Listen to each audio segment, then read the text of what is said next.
I'm Sean Bose, concert visual designer in Los Angeles, California, and today we're talking to VJT. VJT is a VJ and visual artist based in Las Vegas who specializes in live visuals and visual content. She's been a resident VJ at TAO in Chicago and now at Marquee in Las Vegas. Without further ado, let's go talk to her. VJT, thanks for being on the show. Thanks for having me. Awesome. So I like to start these with the basics. I like to go way back to the very beginning. Where did you grow up? What were you into as a kid? Like when did this interest in visuals or music or technology kind of grow from? Yeah, absolutely. So I grew up in Connecticut, so not much of a nightlife scene going on there. Same actually. uh, So CT, we got oh, out. really? Good for Nice. us. Yeah. So yeah, I went to school and I thought I wanted to do business. So I studied marketing and math at school, and then when I graduated, worked in marketing for a really long time, and then realized that I didn't actually want to do the marketing. I was more interested in making the ads. So that's kind of where the desire to get into animation came from. And then as far as music goes, I feel like I was always super into finding the new people on YouTube. Like when, electronic music was fairly new. I was looking up like Bass Hunter, like watching Daft Punk music videos, stuff like that. And then wanting to actually do concert visuals came to me at a Lollapalooza show because I was living in Chicago. When I was living in Chicago, I went to Lollapalooza a bunch of times, and that's where I that was the first time I saw like huge festival production, and I was like, okay, this is somebody's job. This is pretty sweet. I want to do this. Oh yeah. Yeah, I feel like that's a moment that a lot of us have. We're like at a show and just like, holy shit. And then you're like, wait, somebody does that. I could do that. That would be fucking Mm-hmm. badass. Do you remember what set it was that you were watching where you're like, holy shit, this is crazy? And started Yes, thinking you wanted to do that? it was Zedstead. Zed's dead. I Hell yeah. remember specifically as like a black and white tunnel vortex sort of thing going on. And I was like, that was one of the first things that I learned how to make because I thought it was sweet. It is Hell sweet. yeah. That's awesome. I could you describing that, I could see that influence in some of the clips that you put out. So that's pretty sick to see that that first little seed there. So you went to college for marketing and math, did you say? And then Yes. kind of came into you realize you would rather make the ads than like buy them on Facebook business Exactly. sort of. That's exactly what I was doing. I kept trying to push social media ads to my clients, and I was like, and I'll design them. I'll make them for you. So I Nice. was messing around with Premiere a little bit. I was using Canva as my design tool, just anything to be a little bit more creative than what I was doing. Nice. And so how did that kind of transition into then making visuals and music videos and like more music industry related stuff? So I had been to a handful of concerts. That was like my favorite thing to do was to go to concerts. Lollapalooza every year, Spring Awakening, things just locally around the Chicago area. And then I just really wanted out of my job. I was not happy, so I started looking online. I remember calling the Art Institute of Chicago and telling them what I wanted to do, and the woman on the phone being like, "We don't do that." I was like, "Okay, bye." And then I came across DePaul University's reel that they had for their animation program that their students had made, and I noticed there was some music video clips in there. The whole thing was set to music. And as soon as I contacted someone there, they asked me what I wanted to do, and I explained to them my lofty dreams. And they're so supportive right away. They were like, "Absolutely, yes, you could do that here." Nice. Okay. So did you like transition to a different degree while you're still in school, or was this after school you like This was went back? after school. So this was 2 years after I graduated college that I went to DePaul and I got my master's in animation with a concentration in motion graphics. And that was a Nice. really cool experience. DePaul's great. Like there was people there in that program that were trying to be animators or storyboard artists for shows like The Simpsons, Futurama. There's people that wanted to work for Disney. There's people that wanted to do like 3D Pixar movies. There's people designing video games. It was all over the place. So it was a really cool hodgepodge group of people. Yeah, that's awesome. And like what kind of tools and things were you learning in that program? What kind of things did you have access to and exposure to? We had access to so many things, and I wish that I got to take more advantage of it at the time. So I first learned a program called TV Paint, where you use like a Cintiq computer and Wacom tablet thing, and you draw literally every single frame. And that was fun, but I wanted to do it at home, so I looked at how much it would be to download it, and you had to buy CD-ROMs of the entire thing, and then I realized this might be an outdated program. So I forced myself to learn After Effects and stuck with After Effects for a long time. That's definitely still like my heart is with After Effects. Yeah. And then I did some visual effects. We learned Nuke was the name of the program. So then we learned how to take green screens out, how to edit objects out of clips, color grading, things of that nature. Then the following year, learned 3D tools. So got into some video game modeling in Maya. I think that's kind of like a weird thing that Maya was my first 3D software. Usually people start with C4D. I was right into the depths with Maya.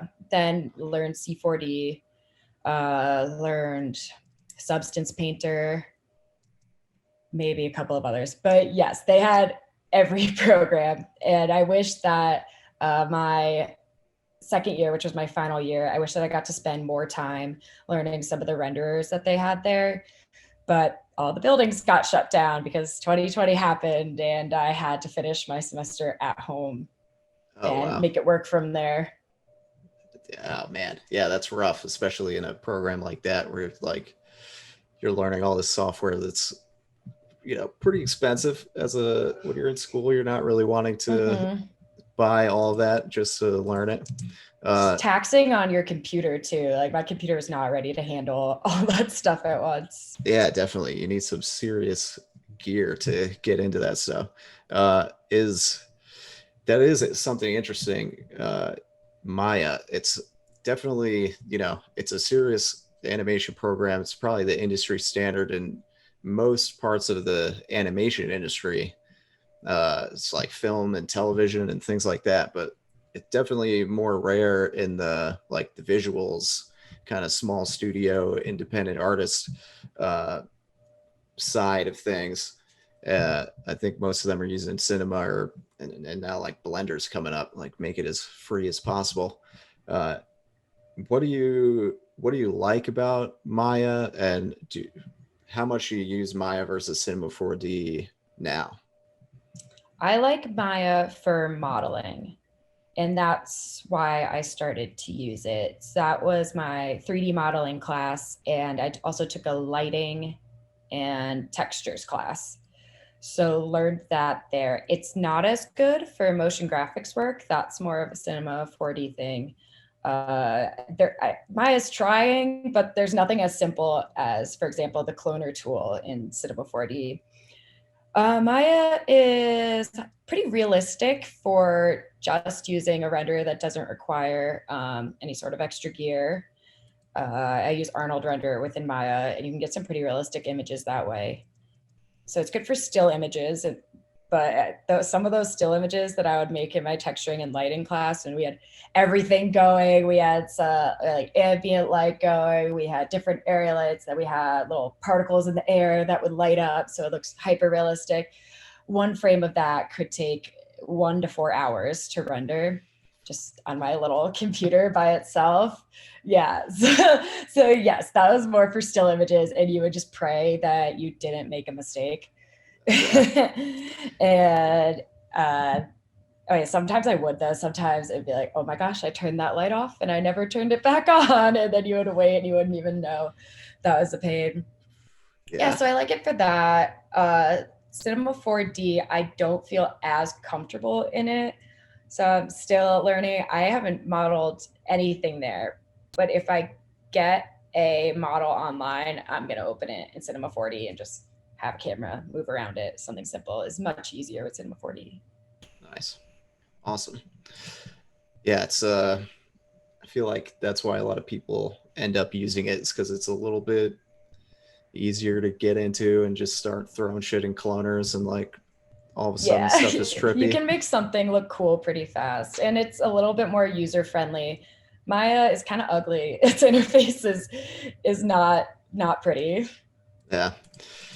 Yeah, it's powerful as hell though. Hmm. So pros and cons. Yeah, And yeah, Cinema 4D is still catching up on the like modeling and texturing tools and things like that. They're getting there. Um, awesome. So wow, that's also an interesting perspective. You finished up your master's as the world kind of shut down. What was that like trying to finish your degree from home or under lockdown? Tell us about that experience and what was going through your head when that all hit. I had lucked out in a weird way because I had just gone to the library and rented out a Wacom tablet so I could work on some stuff. And I wound up being, usually you can keep it for a week, and I wound up being able to keep it for, like, I had it for 9 months before they asked me to ship it back to Wow. them. So That's that was awesome. pretty sweet. That was helpful with some stuff. And then it was basically finding a spot in my house was the hardest part because we had a full house. Both my sisters were home. We had two dogs. My parents were home. So it was kind of hard to set up a little learning environment for myself. Doing the online classes was a little difficult because I ask a lot of questions and just little things like, why isn't this working? You just want to show your teacher your screen real quick. You just want to call them over to your desk. We did not have that luxury. And then also, teachers were still learning how to make this kind of stuff work. And luckily, one of my teachers is well versed in making YouTube tutorials. So he would just turn every lesson into a tutorial, and then we'd watch it on our own. And then some of my other classes would meet in person. Uh, but it was really confusing when you were supposed to be there and when you were. There's definitely a lot of lost in translation moments with the technology. But luckily, I was in a pretty tech savvy major that made it a little bit easier. It would have been nice to be in person, but with no outside activities going on, maybe I got to spend a little bit more time on my projects. They came out a little better. Yeah, that's helpful. You're trapped inside. You're like, I guess I'll do Yeah. homework. All right. Uh, yeah, that is really fortunate that at least one of your professors was, pretty good at making tutorials and videos, so you could translate some of the courses that way. I feel like that's quite the challenge for a lot of programs when they were like, how do I transmit this information to the class now? Like you have to Mhm. suddenly learn to be a YouTuber. Um, so what has happened since then? What did you do over? Well, let me back up. Back it up. Back it up. When did you start getting into VJing and live performance? Like, what were those very first shows, or just like messing around? What was that like? When did that happen? So pretty new. I started doing this. What was it? 20. I think 2019 was my first show. And by first show, I mean I begged the promoter to let me show up with a projector that I was not doing the visuals for the show. I was literally doing visuals on a wall in the back of the venue. I just wanted to be there and just do my visuals. And the promoter was really cool. He was like, yes, do your thing. We love creativity. Like flow artists are doing their things. I was doing my thing. And then I met a lot of people that way too. It was a good way to get my foot in the door. So that was one of my first shows. I was like my first underground show. I also did some random video tech stuff for another company where I'd sometimes do lights, sometimes put the DJ's logo up on the wall, but it wasn't real VJing. Yeah, so that was my intro to the more underground scene in Chicago. And it worked out because the next time they had a show, the VJ couldn't make it. So I was the first person that they called. So that worked out pretty well. But those shows definitely were more of a hobby. I got to go to the show for free, got to see music that maybe it was a little bit weird that my friends weren't as into as I was. So it was a nice way to go. I got to meet cool people, but I definitely would not call it a job or a career at that point. It was like $100 a weekend or something that I definitely should have been asking for more. But yeah, it was a fun time. I'd do Oh it all yeah. again. Yeah. No, that's a cool insight to you know, sometimes you just have to, and this is the same in like motion graphics and with a lot of things. Sometimes you just have to like show up and give somebody Mm-hmm. something the first couple times just so that they know who the hell you are and what you do. And like just to have something to show somebody is super helpful. So yeah, just asking, hey, do you mind if I show up and set up a projector and like add something to your show? Yeah. And I talked to It's a good way people to go. too. I would talk to the BJs after shows. I would Mm-hmm. like go up to them and be like, I want to do what you do. And then ask them how they got involved. And then I would stay in contact with them. And they sort of helped me through setting up my resolution for shows, things like that. So that was really nice. Awesome. Yeah. Yeah. That's the scene can be super helpful. So that's actually how I got one of my first gigs too. I was just like smoking cigarettes outside this like drum and bass event every weekend, talking to VJs and talking to other DJs and things like that. And just tell them every night, I want to get in there. I want to get in there. And one day, yeah, the DJ couldn't, or the VJ couldn't make it. And they hit me up. They're like, here's your chance, buddy. Yeah, very similar. Amazing. Just takes uh, one person to say yes. yeah, or, you know, be sick so you can Yeah, have an open yeah, slot. that too. Yeah, hell yeah. So what happened after that? When did you start doing this more regularly and really start saying that, you know, this is what I want to do actually, like performing. Yeah. So I kept trying to build up sort of a resume. I was doing lights at some clubs, so I was getting a little bit into the club scene. And I was, like I said, being a video tech at some events. So then I, it was a really weird story how I started in Chicago. I, so I got a random DM one day from from the company that I now work for saying, "Hi, we have an opening for a job in Chicago. Are you available to interview?" And so I was elated. I was beside myself. I was so excited because I felt like I was kind of stuck until that point. I didn't quite know what to do, what my next step was going to be.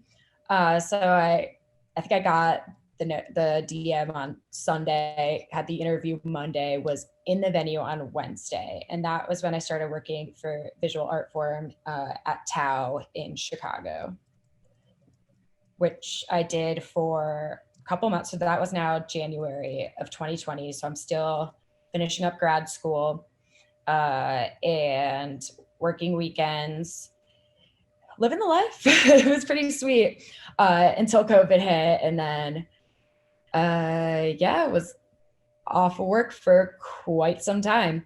That was my first regular VJing experience, my first residency. Yeah, and then was back home in Connecticut, the space with no nightlife whatsoever, for the next over a year. Yeah, I can't believe it that it has been that long. It was like thought it was going to be a couple of weeks or maybe a month or two, and I then know. here we are. Just finally, I just finally booked another gig for like Oh, nice. this coming month. It's been like over a year, so I'm very excited about that. Uh, what? So that's kind of nuts that somebody just DM'd you saying, "Hey, we have a job, we have an opening for a residency." What were you doing? Do you think that led to them finding you and seeking you out? Yeah, so I think about this all the time because for the longest time I was like, I can't believe my luck. Like I feel so blessed that I just kept thinking about all the things I did that could have maybe led to that. And then my dad said something to me and I was talking to him about this. He was like, well, you kept putting yourself out there. So it was a matter of time until someone noticed. And he's like a little naive, doesn't realize how naive towards the music industry. Like he doesn't realize like how competitive it can be. And I was like, okay, yeah, maybe you're right. So I think using Instagram a lot. I highly recommend to anyone that wants to do this to post your work on Instagram. I know that's a big hurdle to get over the first time you make something and you think it's good enough to share and you want to start telling people, hey, I want to be an artist. It puts you in a vulnerable spot, but definitely worth it. Do it.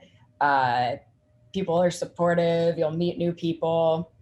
So I just kept putting out work on Instagram for a while. I did a little 30-day challenge for myself. So I would just have like a bunch of content. So if someone were to scroll my page, they would be able to see that I had a lot of different animations. And that pushed me to try new things, be more creative. And then I changed my name on Instagram. It used to be my just Team Olson. So I changed my name to VJT Visuals. So I also think that helped me too, because that's how my company found me, is just they were just looking for someone VJing in Chicago. So I'm pretty sure they went down their followers list and found VJ. I still have questions about that I should ask. Um, but yeah, put VJ in your handle, post your work, start telling everyone that you want to be a VJ or that you are a VJ. Just start telling people that you are, and it'll work out. Someone will believe you. And that's how Yeah, I've gotten all of my content creation jobs. Almost every single one of them has been through Instagram. That's how I got my lighting jobs. That's how I got this job. Yeah. Big fan of the social medias. yeah, yeah. A lot of action going down on Instagram. Mm-hmm. I And a just lot of had support. Yeah. yeah, yeah. It's a good community. I just talked to a studio owner. The episode's not out yet. I don't know what order I'm going to release these in, but uh, just talked to the owner of one of the studios that I work with, and he's like, I pretty much exclusively just scroll Instagram all day looking for sick artists. Like that's how I find everybody that I hire. I was like, okay, posting more on Instagram. Yeah. There you Oh, go. that's cool.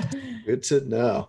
Yeah, that's a really good put. Like, how often do you think you were posting on Instagram at the time? I was doing it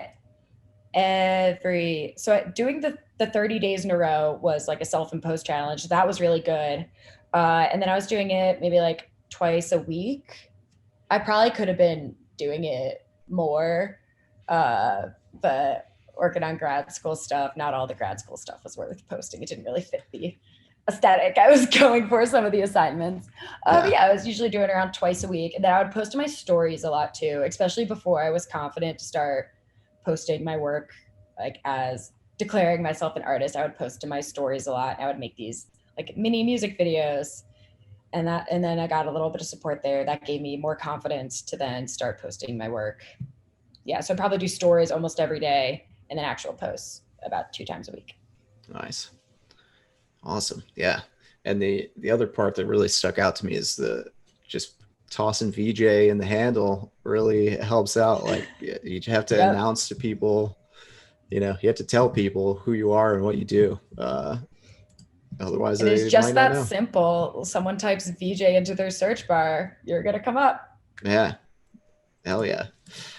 Great tip. I need to add VJ to my. I get that from my marketing degree that I did. I used to do like paid search management, and that's where I learned all this stuff. So I That's guess a that kind of did help in that way.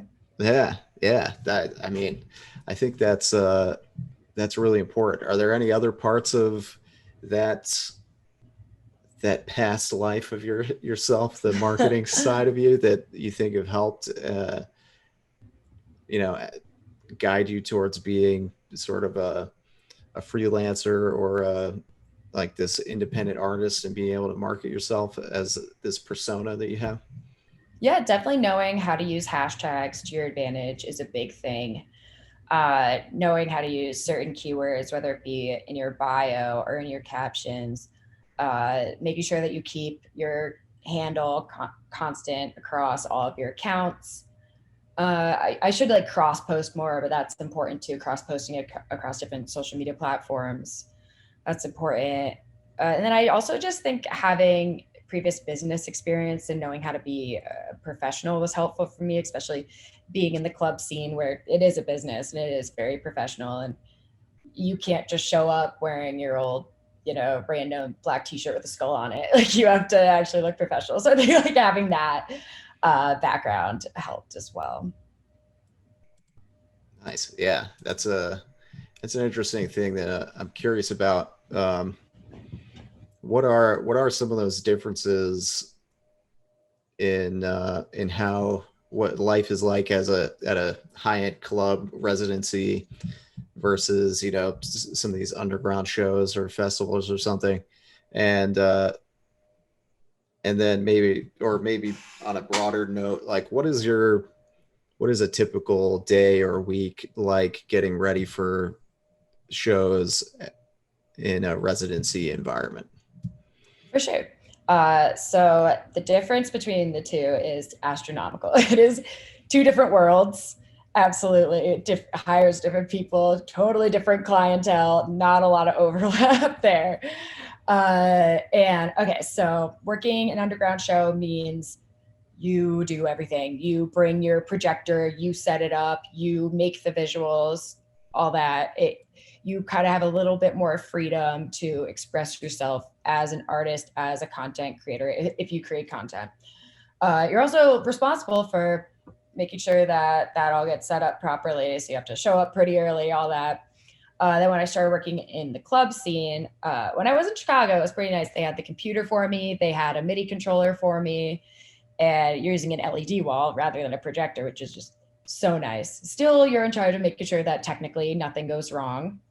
And technically, a lot more could go wrong at a club, just a lot more wires, a lot more things that could, detach or just need to be unplugged and plugged back in again.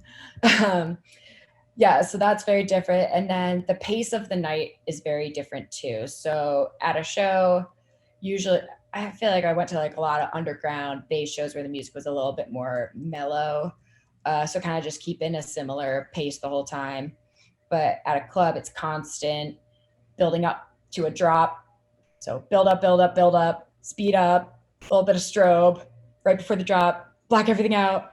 And then at the drop, boom, you're back on, like full brightness. And so you get into sort of a routine that's a little bit more choreographed. It is a big production. You're doing a mini concert every night, even if it is just a local DJ that's playing that night. And all the content is there for me as well. So all the content was created by our company, and it's all so fun to play with. It's all such good quality content. I love it. But you don't do any effects on it as much as you would if you were doing an underground show where you're expressing yourself a little bit more. So no kaleidoscoping, absolutely no kaleidoscoping at the club. um, Sometimes I'll mirror things, like if it's still tasteful to do so, but yeah, not a lot of mirroring, not a lot of color changing. It's more about manipulating the clips, matching the beat. And then in regards to the environment and the people you work with, at the clubs, I actually do a lot of shout outs to people. TAO Group does a really nice job. They take that, that you get 20% of your business from 80% of your customers, 80% of your business from 20% of your customers. They take that to heart and they use it really well. They make their regulars feel super special. So we'll do birthday shout outs for people that are spending a lot of money. We'll do welcome back to this person who has been at the same club 3 nights in a row, and I'll animate their name up there, make them feel special. I like to add that little bit of how did they do that? You know what I mean? Like, how did they know that I was coming? How did they know my name? Because we've got a group chat that's just flying off of people saying, we need this on the LED, and how fast can you do this on After Effects, try to animate as fast as I can. It's a little bit stressful, but I like it. I'm like speed photoshopping, speed After Effectsing, and it's definitely, the nights fly by when you're super busy like that. So yeah, very different in that way. And what was the second part of your question? I think Oh, just more generally, like what is you touched on it a little bit, but what's like the what is a typical day or week like getting ready for and then doing these shows at the residency? Where sure. getting the content, preparing for the show, when do you find out who you're playing for, like, all this type of stuff that you had to do before a show. Yeah. So I am one of the few people on our team that is a content creator and a VJ. So I do a little bit more work from home. So I'll receive some visuals, so I'll receive some visuals from an artist that's coming. I'll have to chop some up, make sure that they fit within our mapping, maybe edit them a little bit. And then I'll sometimes I won't get any content from a DJ that's coming in. So I'll be looking up their logo, adding some quick animations to it, looking up a picture of them, maybe adding that tastefully in there somewhere. Yeah, so I'm still working on, I'm pretty new still. I've only been here for a month. So we haven't had any of the big residency people come in yet. But we're already starting to prep for that. Like I've been sent a lot of files, and I didn't realize how many it would be. It's a lot of files. So I'm downloading like a bunch of gigabytes of video footage, and then I'm going to need to go into the venue to learn, okay, this is this group's intro. They need it with this signal.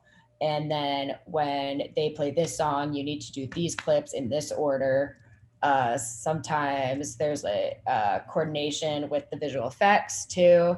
Like, okay, at this drop, we need to have the CO2 blasting, and we need this visual on the screen. Some of them have rules about a lot. I mean, of course, you have to like use their current logo. That's always a big rule. So you have to be cognizant of that kind of stuff. And I'm trying to think what else. Mostly just we have a weird mapping at some of our venues, so just making sure that everything is going to look right in the screens that we have is a big part as well. And then there's some random content creation that I'll do as well. For sometimes we know ahead of time, hey, like this person is coming in for their retirement party. Here's a picture of their face. Or one time they just gave me the person's name, and within 15 minutes, I found him on Instagram. I'm downloading his pictures. I'm cutting his face out. I'm putting it and superimposing it into different things that they wanted me to do. That part was really fun. So I'll create content like that too ahead of time if I can. Yeah, so I don't have to do that on the fly. So a little bit less stressful in that way. So yeah, there's a lot of prepping to be done. Creating show files is something I'm still learning. But yeah, there's definitely lots of work. Yeah, yeah, it's a lot of prep. That's uh, I did a very uh, like low budget residency back in the day. It was just a drum and bass club that I would do most weeks, and had to do some of that stuff, but most of the time, yeah, you're getting no content. You're ripping a logo Mm-hmm. off the internet and just Yeah. um, this sounds a lot more official. Are you dealing with any of those like effects moments or lighting or anything? Uh, any like time code stuff on So your that's all of side?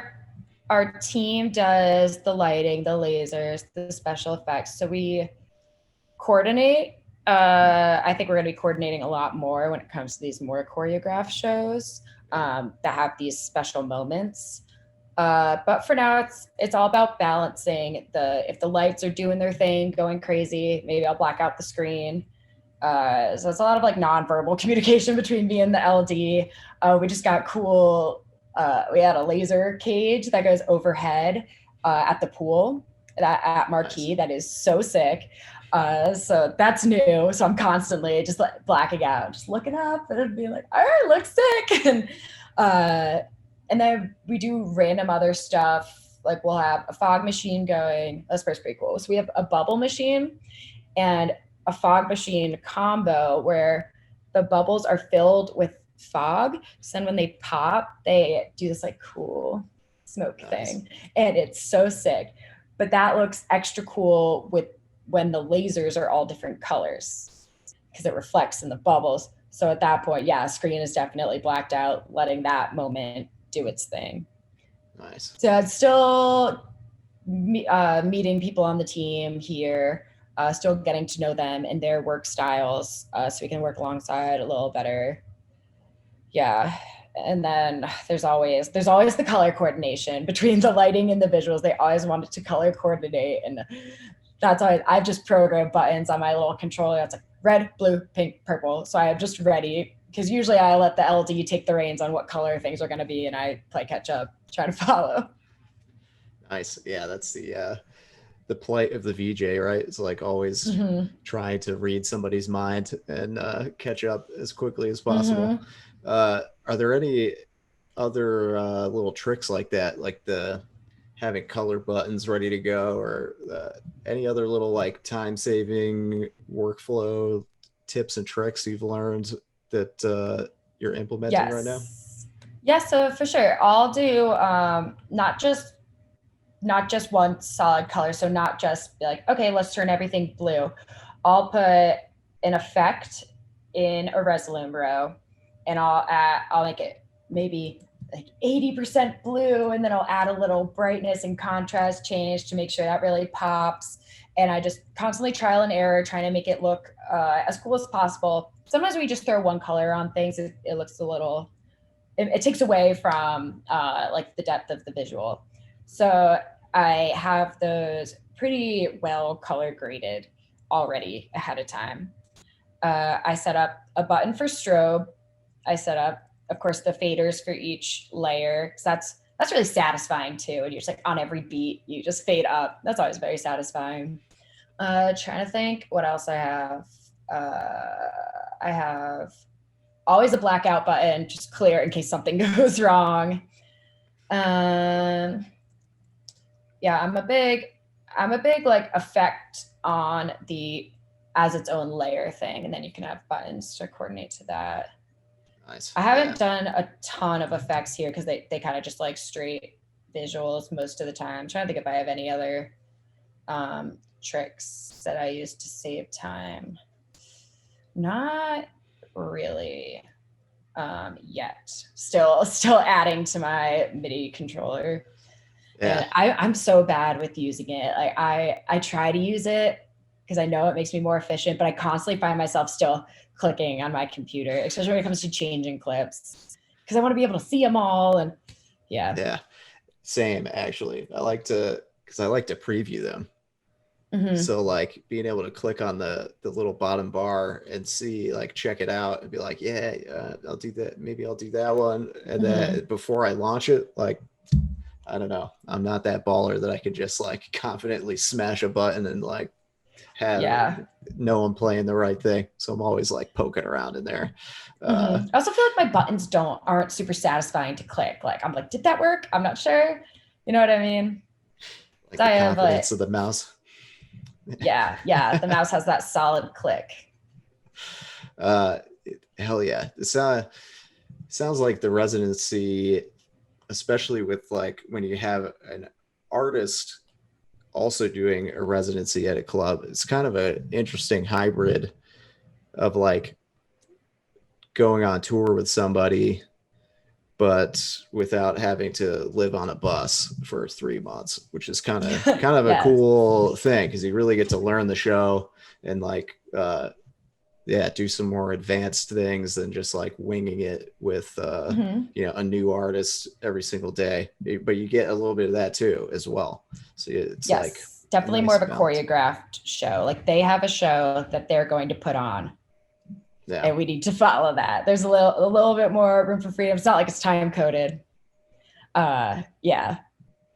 But that's the ultimate dream. So this is kind of like my training ground, and my company does tour with artists. So this is where I'm learning the ropes, maybe going to learn some time code too in my free time, and then eventually be on a tour is the dream.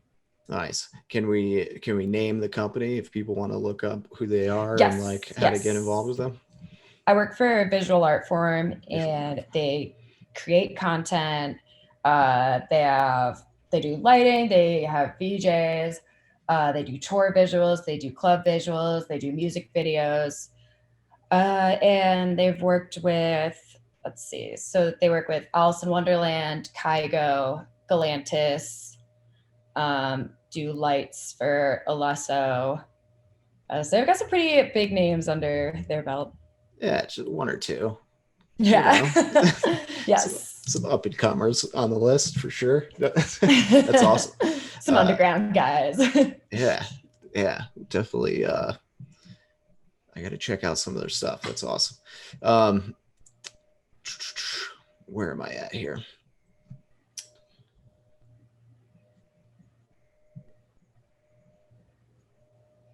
So, how did you? This year has been pretty rough, I think, for everybody in this field, and we've all kind of had to figure some shit out, pivot a little bit, or yeah, just find our way through this whole thing. A lot of uncertainty, and yeah, most regular shows just kind of vaporized. How did you like keep up your chops? What did you pivot towards? How did you get through this last year aside from school, like in the VJing world? So I'm really lucky. My parents like invited me to come stay with them, so that was great. They were able to support me for the most part. I didn't have to pick up another solid job. That was the other thing. It was so hard to decide because I was constantly like, is this going to be 2 years? Like, do I need to go get another job ASAP, or should I just wait it out? So there's that constant thing. I applied for a few jobs. I applied for a regular babysitting gig, and thank God I didn't get it because I wound up leaving a couple months later. So my company took care of me. Visual Art Forum was giving me a couple of freelance projects to work on. So we put out a lot of lyric videos during that time, which was my thing because I did a lot of motion graphics, so that was fun for me. But they were pretty small budget. Then I did a lot of streams, a lot of free streams, and after a while, I was like, okay, no more of this. This is so much work. Because I feel like it's way more work for the person doing visuals sometimes. Like, just because, I don't know, I would get sent, it'd be like a stream where we're using flow artist video clips and a DJ set that's an hour long. And I'd get like 3 of them for this event. So it would be, okay, well, it's going to take me at least an hour to record visuals. And I know myself, like, I'm going to mess up. I'm going to go back in Premiere and fix probably another hour of editing. I had to prep all the flow artist clips ahead of time. It was just becoming so much work and stressing me out. And then we'd be raising money through the stream, and I'd get, I think one time I made $13. And I was like, Nice. not, the effort is not worth the payday right now. Absolutely not. But I did this for a while. Just to keep myself busy. But yeah, I worked on a lot of freelance projects too. I met a lot of people through the streams that wound up hiring me for, I do a lot of Instagram promotions for people that are putting out tracks. That's kind of my big thing, like a nice little 30-second video. I had made a couple other music videos for people. And I really just kept improving over that time, just tried to keep getting better at what I do. And then, yeah, I made a couple bucks just doing random projects. Nice. Are they what type of things are you trying to learn or getting excited about these days? Is there anything new that you're getting into? Yeah, still trying to learn a little bit more about Cinema 4D. And for the longest time, I kept trying to make my own models. And then I was just like, why don't I actually just invest and some good models and just make some cool works. Then I started doing that, and that was going by a lot faster. It was taking me way too long the other way. I get why people do this now. I was also trying to learn at that time. I was trying to watch a lot of concert videos and club videos and kind of learn the pacing a little bit better and just really pay attention to what the VJ is doing. So I would put up a YouTube video of Alesso at Tomorrowland or something and watch the screens and try to mimic what was going on. Uh, so I could understand like when to strobe, when to blackout, like what kind of speeds they were using, if they were using any effects at all. Yeah, so that was a good way to prep myself sort of for this job because I didn't want to get rusty. So I was trying to improve in that way too. Awesome. Yeah, that's a cool trick. I've heard a couple of my VJ homies also work that way. That's how they practice. It's just like throw on a stream, and when you see something you don't know how to do, try to figure it out. Yeah, just like learn by copying the masters. Mm-hmm. What? How else have you learned how to VJ? I feel like that's something that a lot of people just wing it. There's some tutorials out there. Some people get taught by a mentor or something. How have you figured this out over the years? What's worked for you? So just like practice, practice, practice. I use primarily Resolume. So I watched all the tutorials for Resolume, and then you gotta love what you do too. So every day I would just put on a different SoundCloud set and I would just mess around, and it was so much fun. And for the longest time, I was just doing that in my apartment, by myself, and it was a blast. And you learn a lot when you really love it and you're in there every single day. Just like if you're training for a sport and you go for a run every single day, then you'll get fit. It's the exact same thing with doing anything, honestly. And then same thing when it came to learning After Effects. Like we didn't learn much software in school. It was kind of like, here's your assignment, here are the concepts, and this is, and now you learn the software kind of on your own. So that was another thing, was just like be in there every single day, try out a new effect, see what it does. Yeah, a lot of trial and error. My favorite quote to go off of is something that our teacher said on the first day of school, grad school. He said, fail early and fail often. I was like, yes, I love that, because that's everything for me has been trial and error. And if it's taking you a while to learn anything, like don't give up. Like everyone starts by failing a couple times, and every time you mess up, you learn. Yeah. So, and then also watching videos, like just watching a ton of concert videos, going to shows, seeing how VJs have certain styles that they do. Everyone's a little different. So learning in that way too, once you learn the technical stuff. Nice. Yeah, that's a great quote. I love that. Um, all right, let's skip to a little rapid fire round here, and then Oh boy. we will leave some people with some parting words. Um, all right. It's not timed, so don't worry about it. They're just Okay. easy short questions. Uh, no pressure. What is your current render engine of choice? Are you Arnold. Arnold? All right, that's a fresh one. I've seen some awesome work out of it though. Yeah, I love Uh, it. do you have a favorite plugin or other like secret weapon little tool or trick? Yes. I have one called Motion 3, I think it's called, in After Effects, that helps you with your ease in and ease outs. And then I have RTFX that helps with transitions in After Effects as well. That one is great. Hell yeah. Worth the investment, always worth the investment. Yeah, any of those little like, especially the keyframing things. I don't know Mm-hmm. why they make that so many clicks to just make it an ease. Like that's what you want. You just That want should be it. built in, Yeah. honestly. Yeah. Why is that not the default? Uh, do you have a favorite effect in Resolume?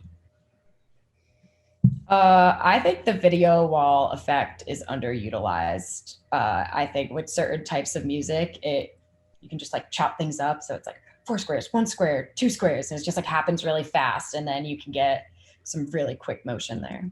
Hell yeah. I saw, I can't remember if it was one of your stories or maybe a TikTok or something. You Oh made yeah, made let's about talk about. video wall. You're like, fucking love video wall. And it was like, I was like, that's actually dope. I never use that. I like never figured out how to use that one, but I'm about to Yes, throw I that in do my file for the little next show. I do little TikTok tutorials. And something happened last night. Something kind of funny happened last night. Someone commented on one of my old videos where I'm explaining how I made something in Resolume. And someone commented that my dad is the boss of this. So I just ignored it because like there's a lot of like children on Resolume, so or on TikTok. So I'm like, okay.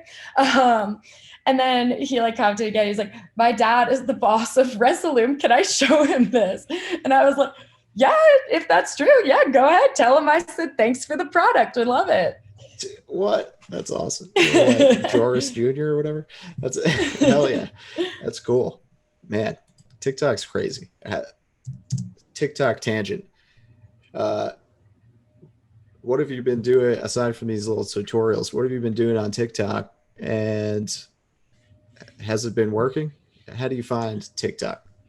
Yeah, so I started using TikTok because I have a little sister who is very Gen Z, and she's way cooler than me. So, so yeah, she told me to download TikTok, so I did. And yeah, I didn't have a like wild success on there. I know a lot of people have. It kind of is so hit or miss. Um, but I've gotten at least one job off of there, so it's been worth it in that way. And I got a recurring client from there, so that it's been worth it in that way. So Yeah. yeah, I'll do tutorials, but most of the time I'll show people how I make things out of other things. So I'll start with like a random picture, and then I'll just keep editing it in like in weird ways until it looks cool in some way. Then I'll share little animations on there. Um, I had one viral TikTok and it had nothing to do with my animations or animating at all. It was just a random clip from SNL that I filmed. And I was like, of course, this is the one that gets me attention. Oh, and I also did a couple. So Trap Nation is very active on TikTok, and they invited me to go on their live stream. So I've been on their live stream twice now. They do a 24/7 stream with guests. So I went on there and I just showed people how I make things and just kind of talked into the void and responded to comments. I Nice. was definitely really awkward on that. But since they invited me to come back, maybe not that awkward. So that Hell was kind yeah. of cool for me. That was like a little glimmering moment of fame there. Yeah, it's cool. Like a live kind of tutorial type session on the stream. Yeah, it was weird because people were coming and going. So I would just kind of repeat myself and go through my Resolume and show people what I click to make certain things happen. Kick ass. That's hard. That's awesome. Uh, all right, back to the rapid fire. Yeah, sorry. I'm a No, it's all good. talker. That was my. I took us on that tangent. So, uh, what is your favorite MIDI controller or other piece of hardware? I have an APC Mini with me here now that I like because it has a lot of the levers. I used to have the bigger one. What's that one called? APC 40. Yeah, I used to have the bigger one, but honestly, just could not fit it in my suitcase when I moved across the so big. country. Yeah, it's so big. And I remember talking to the guy who runs my company and him saying it's not practical to carry that around everywhere. So he let me use his tractor controller that I like too. I haven't fallen in love with a controller yet. Yeah, none of them are perfect. I'm also APC Mini gang. I dig it. I actually have it right next to me. check it because I'm trying to practice. What up, APC? Very nice. I'm looking at mine. It's across the room. And I like the MIDI fighters too. These guys. Oh, nice. Also little, but and you don't get dials on the mini. Yeah, so this is usually ends up being the combo because these are also buttons too. You can click them. Ooh, and the knobs. very nice. But yeah, none of them are perfect though. They're trying to find that perfect combination of knobs and dials and faders and buttons. I use a lot of keyboard shortcuts too, just for like the really simple effects. Nice. Keyboard shortcuts. I sleep on the keyboard. Easy to remember. I like it. Hell yeah. Man, keyboard shortcuts actually usually fuck me up because I forget that they exist. So I hit a button and like suddenly like cut my clip or something weird like that. And I'm like, yeah, what's going on? Why is everything in reverse? Oh yeah. I did that the other day. I accidentally, because by default, your columns are all set to your numbers, and I accidentally triggered a whole column of a DJ who was not currently playing with their content. I was like, and I thought I got away with it. I was like, oh, I got it down so fast. And I thought I got away with it. And then we got a text from management being like, why is this DJ's content up there? And I was like, oh, dang it. Can't get away with anything. No room for errors. They're all, that manager is always watching. They'll definitely. Do you have a favorite visual artist at the moment of any kind? I guess like a lot of the artists that inspire me are really old animators. So people from like the 1930s and 40s. So if you're into motion graphics, you ever want to look them up, highly recommend Len Lye, Lenlye, and Oscar Fischinger. I'm not going to spell that one. It's really a long last name. They're some of the first people to do pure motion graphics and abstract videos. I'm obsessed with them. I think they're very creative. The way that they use things, they would scratch into actual film to make it look like things were dancing across the screen. In regards to some current people, I like Colin Strang CG. He was like one of the first 3D artists I ever talked to. I actually interviewed him for a class project. We had to talk to an animator that we were a fan of. So I was like sending him a DM like, hey, and he was super nice and friendly. He's done a lot of cool work for Rez, who's like my favorite. And then I don't know what's his name. It's like Kooz or something like that. He's the VJ for Boogie T. And he does a lot of hand-drawn, I probably butchered his name, but I always just read Instagram handles and then like I never read them out loud. So when I go to say them out loud, I'm like, maybe I don't know this person's name.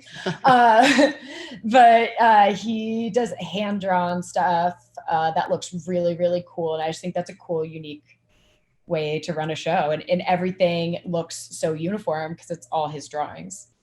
Hell yeah. Yeah, the 2D style, I mean, it's so time consuming. But such a cool look, and especially in visuals when everything is a fucking octane render. Like if you show up with a fully 2D show, like that stands out a lot. First time Definitely. I saw that, like it's a lasting impression. Boogie T show, I was like, damn, that's cool. And Colin's a good dude. He's a friend of mine. I've had him on the show as well. Oh, nice. So fuck yeah. Go Colin. Everybody check out Colin. He's the man. And lastly, a music artist that you're pumped on right now. I love Rez. She's one of my favorites. I actually found out who she was because some people ran up to me at a festival and started taking my picture being like, you're Rez. And I was like, who? What? I had no idea who she was. And we do look alike. And yeah, and I've been milking that ever since. Every time I go to her shows, people will be like, oh my God, you look just like her. I know. But yeah, I love her music. She's so different. She's so cool. I like house music a lot too. I love Walker and Royce. They're a couple of my favorites. And then try to think of some other people I should plug. I love some of the like the underground stuff coming out of Great Dane. He's a good musician. You should look him up. Then the up and coming people like Rekno, who is awesome DJ and also raps, super good. Yeah. Oh yeah, awesome. And to leave people with a little something something, do you have like one piece of advice or one important thing somebody should keep in mind if they're thinking about getting into this industry, something that might help them to be successful in that? Yeah. My main thing is just put yourself out there. It's something weird that I used to do, but now that I look back, it's kind of cringy. Now that I might actually meet some of these people, is I used to just DM everyone. I would DM random DJs and be like, "Hey, I made this video. I hope you like it." And I look back now and it's so cringy. It's so cringy. But honestly, it was so worth it because I remember one time I made a video for not for Alice in Wonderland, but just like a little fan art thing that I made. And then she reposted it. And I was like, oh my God. And then I got all these new followers and stuff. And I have an open dialogue with her. So that was pretty cool. Uh, and then, yeah, just constantly making stuff, putting it on Instagram, and then make sure you tag the artist whose song it is. And most of the time they'll see it and they'll comment and they'll share it. And then you can have dialogue with them too. Like that's how I've gotten all my jobs. Definitely just got to keep putting yourself out there.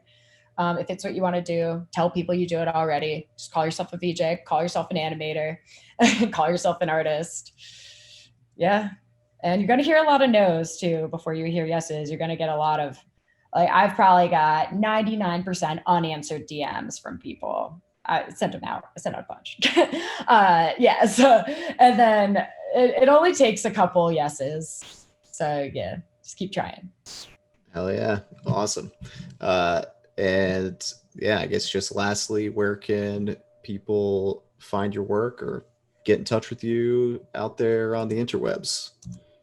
For sure. Follow me at VJT Visuals on Instagram. And that's also my handle on TikTok and Twitter. I don't really use Facebook. I'm most likely to respond to messages on Instagram. I respond to every message. So definitely feel free to ask me any questions. I'm still relatively new to this field. So if you want to talk about, I don't know, getting started and things like that, I'm definitely very close to that time when I got started. So would definitely be down to talk about that stuff. I love talking to people and seeing people's art. Yeah. I think those are my main ways to talk to me. Yeah, feel free to reach out. Awesome. Thank you so much for being on the show. Yeah, no problem. This is great.